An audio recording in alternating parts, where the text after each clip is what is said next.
ஸ்ரீ பரம்ஜோதி அம்மா பகவான் சரணம். நமஸ்தே, ஸ்ரீ அம்மா பகவான் சரணம். ஆந்திர மாநிலம் தெனாலியைச் சேர்ந்த ஸ்ரீ அம்மா பகவானின் பக்தர்கள் நாங்கள். நமது கோவிலில் இந்த அபாரமான அற்புதத்தை நிகழ்த்திய ஸ்ரீ பரம்ஜோதி அம்மா பகவானுக்கு நாங்கள் நன்றி கடன் பட்டுள்ளோம். ஒரு நாள் இரவு நமது கோயிலில் ஸ்ரீ பரம்ஜோதி ஒளிச்சுடராக காட்சி தந்தார். பரம்ஜோதியின் ஒளி மறைவதற்கு முன் கோயிலில் சில காலம் நீடித்திருந்தது. வியக்க வைக்கும் இந்த அதிசயம் நவம்பர் 15, 2024 அன்று 12:08 மணியளவில் சிசி கேமராவில் பதிவாகியுள்ளது.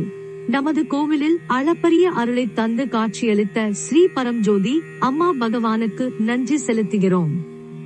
இந்த அற்புதத்தை நேரில் பார்த்ததில் இருந்தே ஸ்ரீ அம்மா பகவானுடன் எங்களின் தொடர்பும் நட்பும் பெரிதாக வளர்ந்துள்ளது. நாங்கள் பூஜைகளும் பிரார்த்தனைகளும் செய்யும் அம்மா பகவானின் தெய்வீக சக்தியை பற்றி நன்றாக உணர்ந்து கொண்டோம். ஜெய் போலோ ஸ்ரீ பரம்ஜோதி அம்மா பகவான் கி ஜெய்.